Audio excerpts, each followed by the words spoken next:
બનાસકાંઠા જિલ્લાના ડીસામાં ગેરકાયદેસર ફટાકડાની ફેક્ટરીમાં થયેલા બ્લાસ્ટ કેસની તપાસ માટે રચાયેલી સ્પેશિયલ ઇન્વેસ્ટિગેશનની ટીમ આજે ડીસા ખાતે પહોંચી હતી.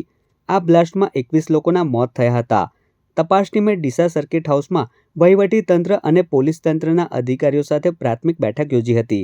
આ બેઠકમાં નાયબ પોલીસ મહાનિરીક્ષક વિશાલ વાઘેલા, ફોરેન્સિક સાયન્સ લેબોરેટરીના ડિરેક્ટર HP સંઘવી, માર્ગ અને મકાન વિભાગના ચીફ એન્જિનિયર JA ગાંધી સહિત ટેકનિકલ એક્સપર્ટ તેમજ ફોરેન્સિક એક્સપર્ટની ટીમે ઉપસ્થિત રહી બ્લાસ્ટ કેસની વિગતવાર માહિતી મેળવી હતી.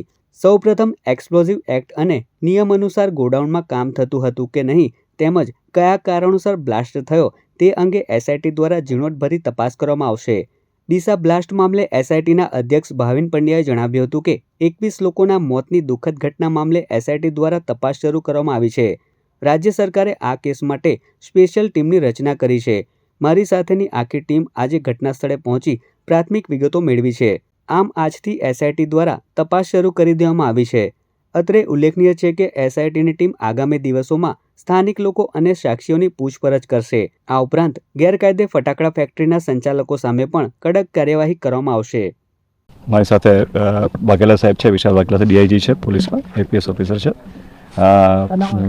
Director forensic science laboratory Sanghvi સાહેબ છે અને મેમ્બર તરીકે ચીફ એન્જિનિયર રોડ્સ એન્ડ બિલ્ડિંગના ચીફ એન્જિનિયર છે ગાંધી સાહેબ. એ ચારની ટીમની રચના કરી છે અને આજે અમે આની